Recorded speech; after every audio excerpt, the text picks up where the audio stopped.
Olá, estamos aqui para mais um programa Rosilma Roldan e os Jovens Pensadores.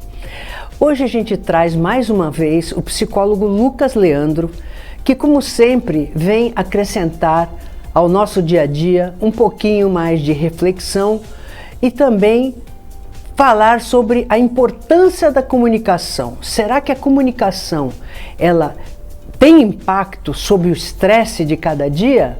Lucas, boa tarde. Um prazer enorme tê-lo aqui com a gente. Hoje de longe, né, Lucas?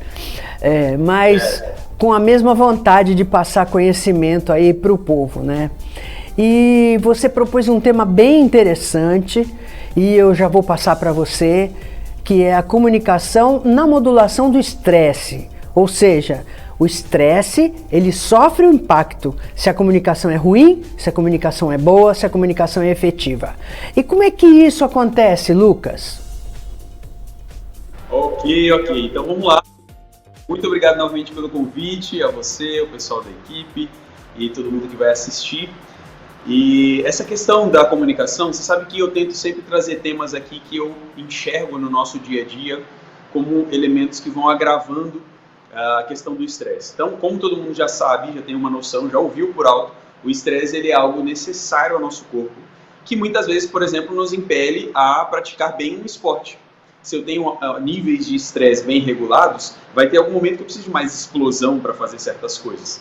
Em outras situações, o estresse ele precisa diminuir para que eu consiga relaxar, descansar no momento de lazer. E a comunicação, ela é primordial porque, por exemplo, dentro do meu relacionamento no trabalho, ou muitas vezes mesmo em casa com os meus familiares, se eu não sei o estilo da minha comunicação, eu posso estar gerando estresse naquele ambiente, nas pessoas, ou aumentando o meu nível de estresse pessoal.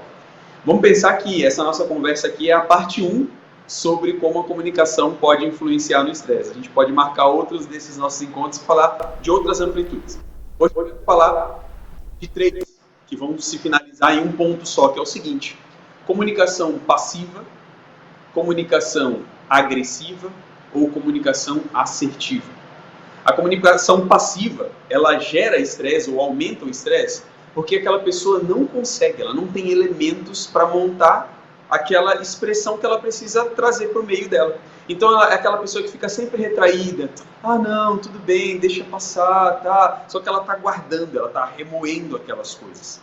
Por outro lado, o comunicador agressivo é aquele que vai e é impetuoso, sabe? Quando ele chega no restaurante, pedir uma coisa, vê outra, ele briga, ele arruma encrenca, ele é sem educação mesmo, grosseiro.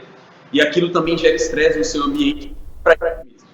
Né? Um dos caminhos aí, então, é trabalhar para se tornar um comunicador assertivo, né? Que é aquele que consegue modular um pouco essas formas, e a gente pode falar um pouco mais sobre isso ao longo do nosso papo. Interessante você falar nesses 3 tipos de comunicação, porque às vezes as pessoas não sabem, como você bem disse, né? É a modulação do estresse, mas também é a modulação da comunicação. Então, a pessoa não sabe, por exemplo, ela às vezes passa do passivo para o agressivo, porque ela é tão passiva e aí chega um ponto de estresse que ela extravasa através da agressividade e aí desequilibra não só ela mesma como o ambiente. E a assertividade, né, a comunicação que a gente chama de assertiva, seria, como você disse, o equilíbrio, né? E eu acho que o grande ponto que tem que ser trabalhado é justamente esse equilíbrio. E não é fácil, né, Lucas, conseguir esse equilíbrio, né? O que você dá de dica para as pessoas de não ser passivo, porque isso aí também dá um estresse muito grande, a pessoa fica muito angustiada, porque ela tem a sensação de que vive sendo passada para trás, e a agressividade, que também não é boa, porque ela compra a má vontade de todas as pessoas ao redor. Se já está difícil antes, quando ela é agressiva, piora bastante. Pode até agravar a tal ponto de pessoas se agredirem fisicamente, até se matarem, como a gente vê no trânsito de vez em quando, até por lugar no restaurante. Aliás, o negócio anda muito feio por aí. Né? Então, como ser assertivo? Qual é o caminho para esse equilíbrio de comunicação a ponto que o estresse fique sob controle, ele seja um instrumento que te leve para frente, mas que não te destrua? Perfeito, perfeito. Você sabe que eu gosto de usar uma expressão pessoal quando eu for fazer treinamento das pessoas a respeito de oratória, de comunicação. Eu sempre trabalho o seguinte, eu falo para eles, olha, tente, eu sei que a palavra equilíbrio para nós é um símbolo praticamente, mas eu sempre tento falar para eles que a boa comunicação, ela vai além do equilibrar. Porque você pensa que no equilíbrio é como se eu tivesse parado tentando não cair para nenhum dos lados, não é assim? Agora, a comunicação, ela é algo mais sobre aquilo, novamente, como eu sempre uso, né? Aristóteles falava do justo meio. Então, eu preciso estar constantemente me movimentando para aquilo que é o justo naquela situação. Ou seja, para que os meus, né, direitos e deveres sejam bem contemplados, como também nós já conversamos em outras conversas, mas que eu também consiga mediar aquilo com o outro. Então, para isso, eu tenho que ir para além de só ficar equilibrado, parado, no sentido de cair para um lado para o outro. Eu preciso estar movimentando. E aí, nesse caso da comunicação assertiva, quais são os movimentos? Você de fato compreender o ambiente.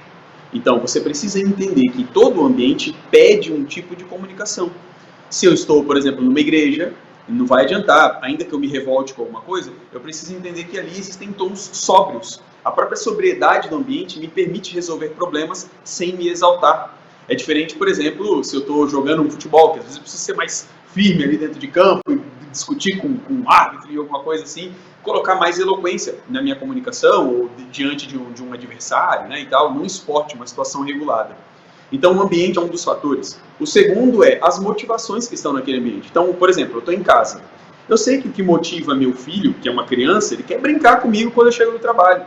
Só que eu preciso trabalhar mais, ou fazer alguma coisa, organização de casa. Eu não vou simplesmente dar uma bronca, porque eu entendo que a motivação dele é diferente da minha.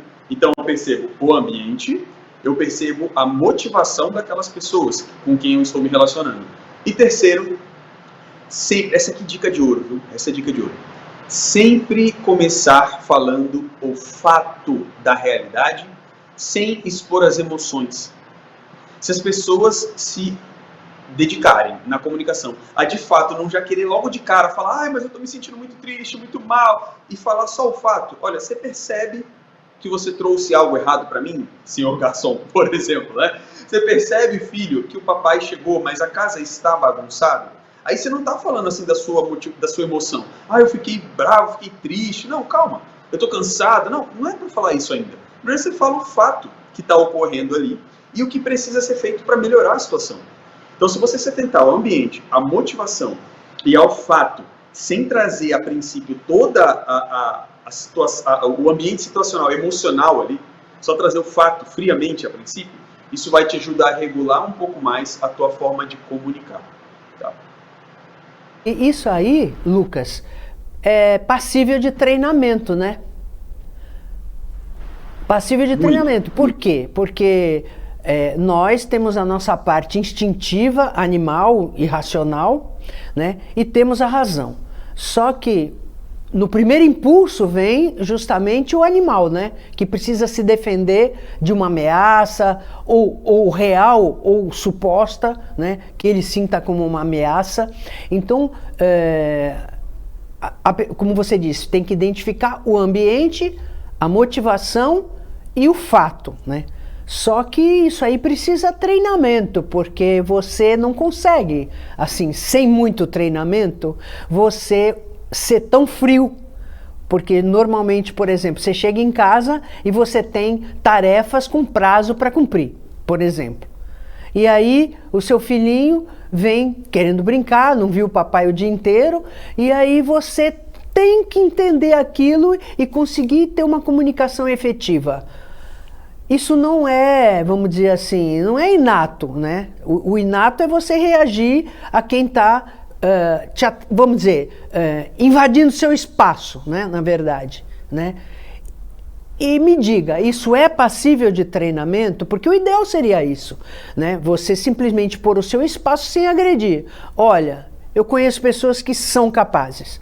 Olha, eu agora não posso porque estou fazendo isso e isso e tem prazo, eu tenho que acabar a tal hora, depois eu converso contigo. Olha que beleza, né? Mas nem sempre é possível, nem sempre a pessoa identifica, nem sempre a pessoa consegue saber por que está tão ansiosa, né? Ela às vezes está pressionada por prazos, né? Até com perigo de demissão. Então, qual é o caminho?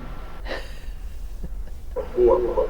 Você sabe que as pessoas, elas têm um estilo característico, né? Cada um tem um traço característico que a gente pode chamar de temperamento, de estilo de personalidade, enfim. E aí, muitas vezes, por ser às vezes difícil para algumas das pessoas mudar, elas passam a adotar o jargão de que eu nasci assim, eu cresci assim, a famosa síndrome de Gabriela, né?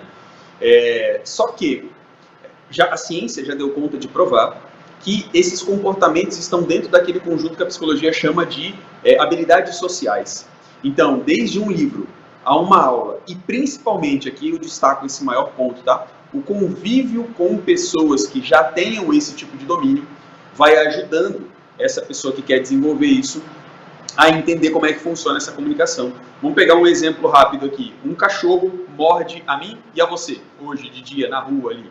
Amanhã pode ser que eu lide muito bem com esse cachorro. Eu fale, cara, ele não sabia o que estava fazendo, é um bicho, de fazer carinho nele, e você fique com muito medo, queira fugir dele. O que mudou? Ora, a mordida foi a mesma, o cachorro foi o mesmo, né? O ser humano, enquanto gênero geral, assim mesmo. Agora, a nossa interpretação, o que a psique faz com aquela situação, é diferente para cada pessoa, não é? Mas, ora, se eu posso interpretar a mordida do cachorro como algo tranquilo da natureza do bicho, não foi de propósito, não foi maldade, uma outra pessoa também consegue identificar aquilo. E essa é a beleza da convivência. Conviver com alguém que seja assertivo, que seja mais paciente, tem uma tendência, não é certeza, mas tem uma tendência de modular também os meus comportamentos. E como eu disse, cursos, um bom curso de oratória, um livro, que eu vou indicar aqui também no segundo bloco, pode ajudar essa pessoa a aprender a modular os próprios comportamentos a esse respeito. Nós vamos fazer um rápido intervalo e, na volta, o Lucas vai citar alguns livros e também algumas técnicas, já estou cobrando aqui, de como fazer para treinar um comportamento diferente daquele que você disse: eu sempre fui assim, nasci assim, mas eu não quero mais ser assim. Como é que se muda? Voltamos já já.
voltamos.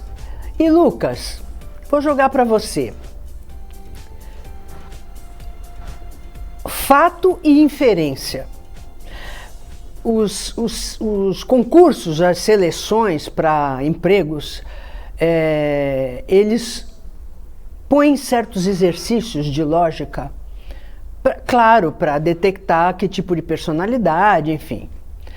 E uma das coisas interessantes que tem nisso é você identificar numa série de afirmações o que é fato e o que é inferência. E por que eu estou jogando isso para você? Porque você mesmo disse que a terceira abordagem, né, para você ter uma comunicação assertiva para modular o estresse, é você se ater ao fato. Porque aí é mais fácil de trabalhar, porque o fato é imutável, você tem que enfrentar e ver o que vai fazer com aquilo. Só que, será que é tão fácil assim identificar o que é fato e o que é inferência? Explicando para o telespectador, a inferência é o que você tira do fato, que já é uma interpretação tua, subjetiva. E o fato é objetivo. O fato você pode enfrentar. A inferência já é mais difícil, porque tem uma série, tem a tua cultura por trás, seus traumas, enfim. Então, é importante esse exercício, você saber exatamente o que é fato e o que é inferência, o que é objetivo e você pode enfrentar, e o que é subjetivo, e aí você tem que ter um trabalho mais complexo, mais profundo, para saber até que ponto você está emprestando a sua visão para uma coisa que não está ali. Perfeito, perfeito.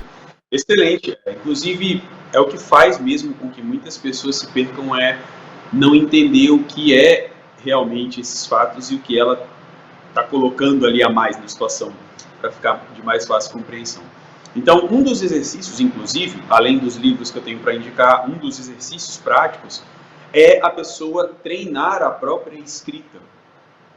Eu estou falando aqui, Rosil, você sabe que a gente não para quem quer pensar, que é a proposta do programa, essa pessoa, além de pensar, ela quer melhorar. Então, quem tem preguiça e já vai falar assim, eu quero melhorar minha comunicação, mas eu não quero sentar para fazer nenhuma proposta prática, essa pessoa tende a ter mais dificuldade na melhoria mesmo. Agora, quem quer realmente melhorar, a escrita é um ótimo passo.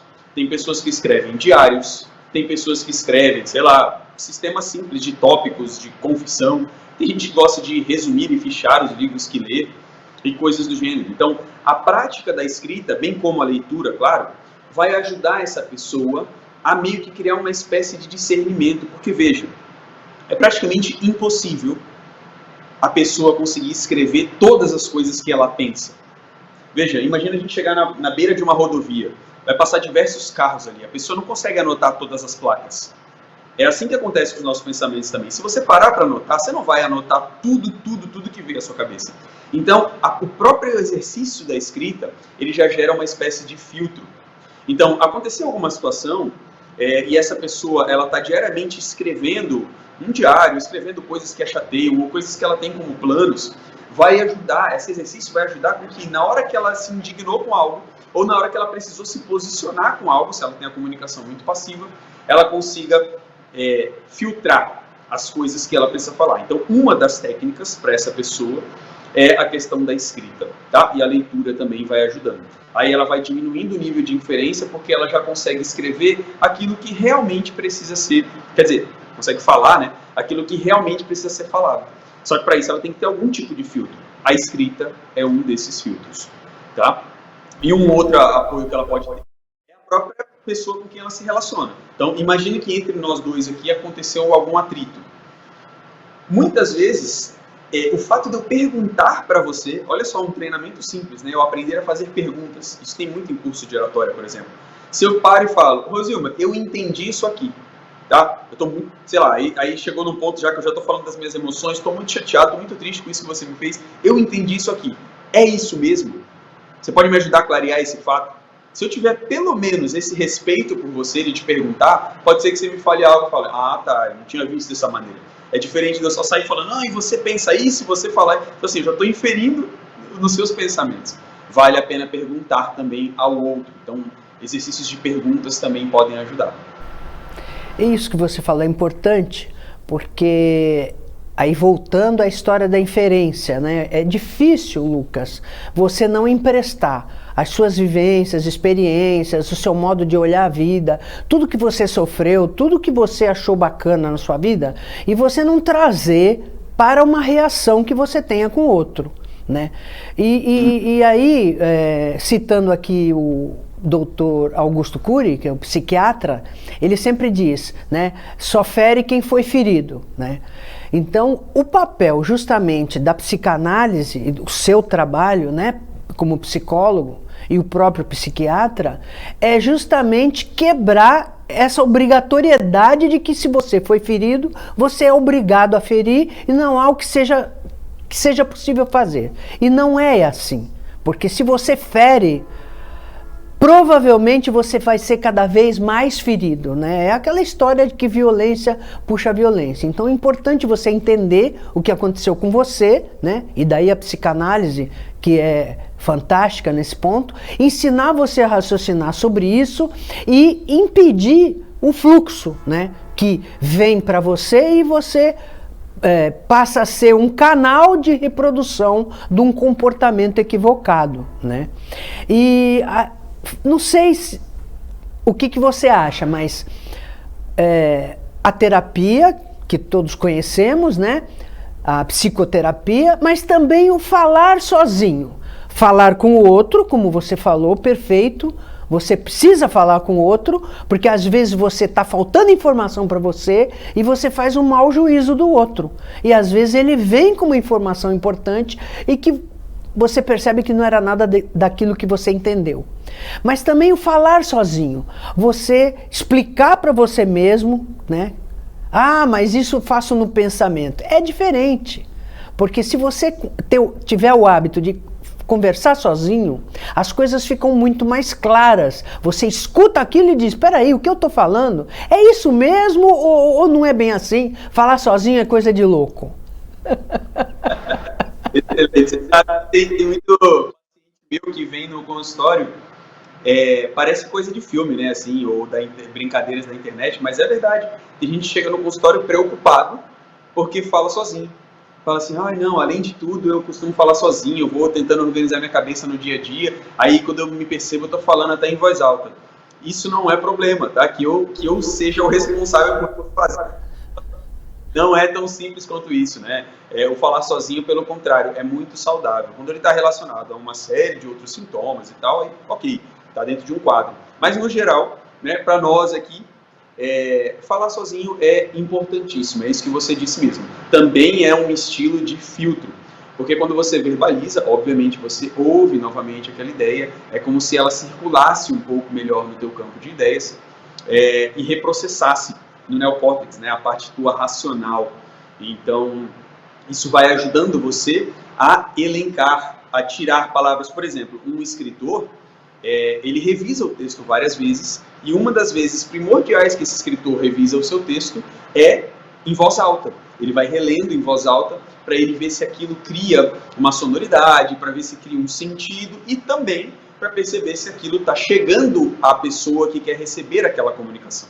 O processo de comunicação não é só o que eu falo, mas é o estilo da mensagem, é perceber se não tem nenhum tipo de ruído na minha comunicação e perceber se os códigos que eu estou usando, os sinais que eu uso, chegam de fato no outro da forma que eu gostaria que chegasse. Então, quando eu falo em voz alta, isso é excelente também para melhorar a minha forma de me comunicar de forma mais assertiva. Tá? Perfeito. E as dicas de livros? Nós temos mais 1 minutinho e meio aí para você dar as dicas de livros.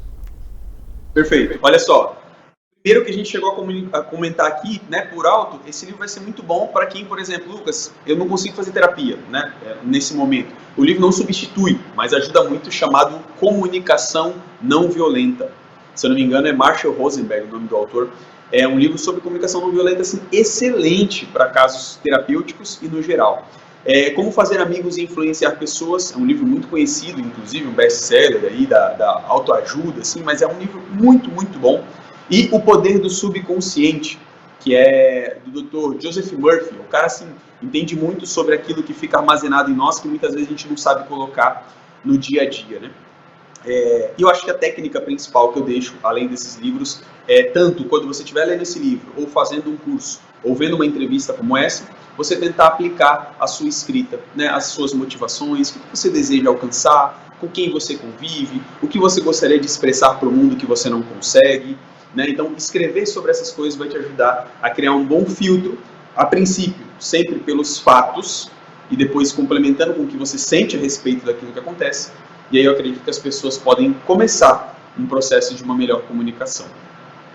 Lucas, sempre muito bom conversar com você, sempre muito bom você vir ao programa, mesmo que seja à distância, para poder passar essas dicas, né? Essas pequenas pílulas, vamos dizer assim, de sabedoria, de entendimento da psique humana, porque está muito difícil viver, está muito difícil conviver, né?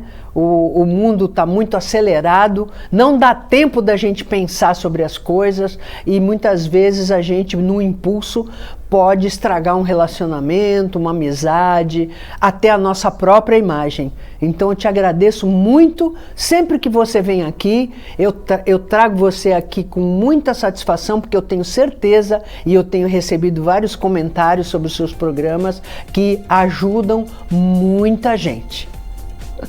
Obrigado, minha querida. Obrigado a você, novamente, pessoal da equipe como um todo. Sou sempre muito bem recebido e podem continuar contando comigo quantas vezes for necessário, tá bom?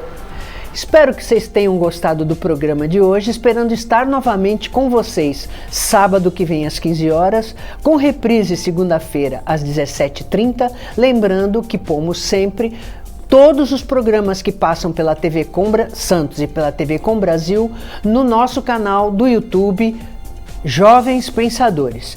Até lá, se Deus quiser.